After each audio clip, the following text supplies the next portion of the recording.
الاهتمام والعناية بتعليم الولد أو البنت ما ينفعه في دينه ودنياه. Katika miongoni mwa mambo ya wajibu kwa mzazi au kwa wazazi kuwafanyia watoto wao ni kutilia umuhimu jambo la kuwafundisha watoto wao mambo ambayo yatawafaa katika dini yao kadhalika katika dunia yao. Na miongoni mwa mambo hayo ambayo ni ya wajibu kwa wazazi kuyafanya kwa watoto wao ni gharsul aqida au gharsul i'tiqadi salim fi nafsi alwalad, ni kupandikiza itikadi salama katika nafsi ya mtoto.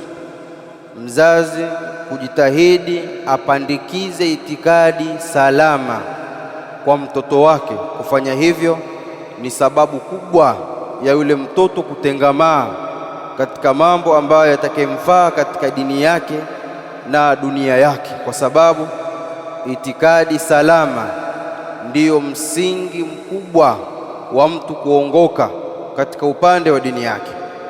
Kadhalika hivyo hivyo katika upande wa dunia yake, mtu itikadi yake itakapokuwa ni salama, imani yake imekuwa salama, mtu huyo atakuwa ni mzuri pia mpaka kwenye miamala ya kidunia na maisha ambayo tunaishi. Jambo hili Mtume sallallahu alayhi wasallam alilitilia umuhimu mno katika upande wa watoto. Tizameni hadithi ya Abdullah ibn Abbas ambaye ameitaja al-Imam at-Tirmidhi rahimahullahu ta'ala. Mtume sallallahu alayhi wasallam siku moja alimpandisha Abdullah ibn Abbas katika punda, akawa anamwambia, ya ghulam inni uallimuka kalimat, ewe kijana wewe, mimi ninakufundisha maneno. Ihfadhillaha yahfadhuk, ihfadhillaha tajidhu amamaka, muhifadhi Allah subhanahu wa ta'ala na yeye Allah atakuhifadhi.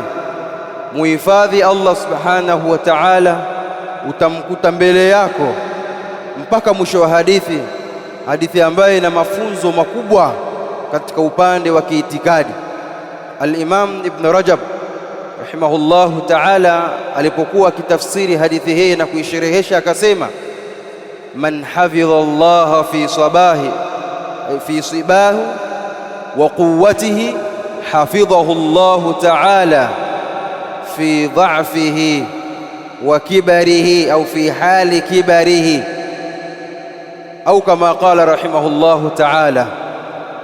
Akasema yule ambaye atakayemhifadhi Allah subhanahu wa ta'ala katika hali ya utoto wake, katika hali ya udogo wake na hali ya nguvu, akamhifadhi Allah subhanahu wa ta'ala kipindi ambacho yeye ana nguvu, akatekeleza awamir, akajiepusha na nawahi, makatazo, kipindi ana nguvu na kipindi cha udogo wake, Allah subhanahu wa ta'ala atamhifadhi mtu huyo katika hali ya ukubwa wake na kufikia katika umri wa uzee, katika kipindi ambacho nguvu zake ni dhaifu, hana uwezo kama alivyokuwa nao katika ujana wake. Allah subhanahu wa ta'ala atamhifadhi kipindi hichi. Wamatta'ahu bisam'ihi, na Allah subhanahu wa ta'ala atamstarehesha katika kusikia kwake na baadhi ya mambo yake mengi katika kipindi cha ukubwa. Ndio maana Mtume sallallahu alayhi wasallam akamwambia huyu kijana ambaye alikuwa mdogo, Abdullah ibn Abbas, maneno haya mazito. Hivyo hivyo wazazi wakiwasimamia watoto wao kipindi cha udogo wao, wakapandikiza itikadi salama kwa watoto, wakajua yale haki ya Allah subhanahu wa ta'ala kwa wao ni ipi, wakamuabudu Allah kipindi cha udogo wao, wakakuwa katika mazingira hayo, Allah subhanahu wa ta'ala atakuja kuwahifadhi hao watoto kipindi cha ukubwa wao, na manufaa yake pia yatarejea kwako wewe mzazi, na hilo linafahamika. Mzazi ukimlea mtoto wako katika mazingira mazuri, mazingira ya imani, yule mtoto akija kuwa mwema atakunufaisha wewe hata baada ya kufa kwako. Kadhalika kumhimiza mtoto mambo ya kheri, ikiwemo ibada ya swala, jambo kubwa hili.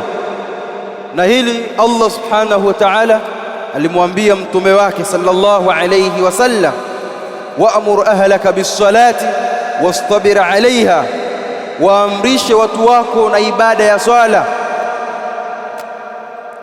Kadhalika mtume sallallahu alayhi wasallam katika hadithi ya Abdullah ibn Amr radiyallahu ta'ala anhuma, ambaye ameitaja al-Imam Abu Daud kadhalika al-Imam Ahmad rahimahullahu ta'ala,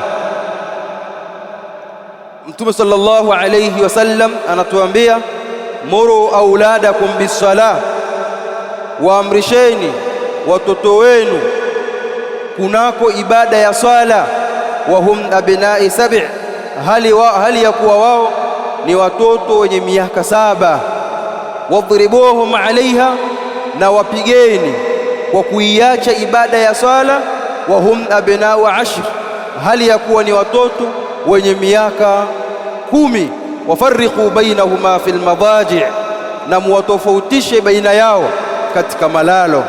Hadithi hii al-Imam Ibn al-Qayyim rahimahullahu ta'ala alipokuwa akisherehesha akasema, tumeamrishwa katika hadithi hii mambo matatu.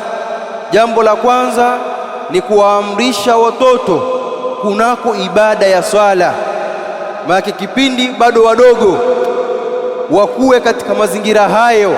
Kipindi na miaka 7 bado kabisa, mtoto ndio yupo kwenye makuzi ya kukua, ukamzoesha katika sehemu hii mpaka anafikia miaka 10 atakuwa mizoea. Na ndio maana hapa anatandikwa, anapigwa kwa kuiacha ibada ya swala, akakuwa katika mazingira hayo, kuona kwamba swala ni jambo la muhimu kwake yeye, ni ibada ya faradhi ambayo anatakiwa aitekeleze katika maisha yake.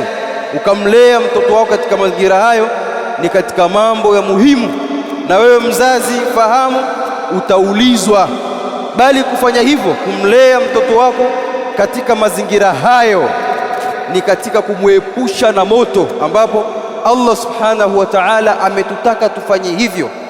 Alivyowaita waja wake waumini akawaambia, ya ayyuhalladhina amanu qu anfusakum wa ahlikum nara waquduha an-nasu wal hijara, enyi ambao mmeamini, ziokoeni nafsi zenu nyinyi na ziokoeni nafsi za watu wenu kutokamana na moto. Kuokoa nafsi za watu wenu ambao wanaingia hapo, watoto, ni wewe kuwafundisha na kuwafahamisha yale mambo ambayo ni wajibu kwa wao katika upande wa Mola wao, ikiwemo ibada ya swala, kuwalea watoto wao katika mazingira hayo ya kumwabudia Allah subhanahu wa ta'ala. Kadhalika kuwahimiza kusuhubiana, suhbatul akhyar, kusuhubiana na watu wema, marafiki wazuri. Ni katika hayo mzazi anatakiwa ayafanye kwa mtoto wake au kwa watoto wake wa kiume au wa kike. Muombe Allah subhanahu wa ta'ala ay yaj'alana min alladhina yastami'una alqawla wa yattabi'una ahsana. Barakallahu fikum wa jazakumullahu khairan.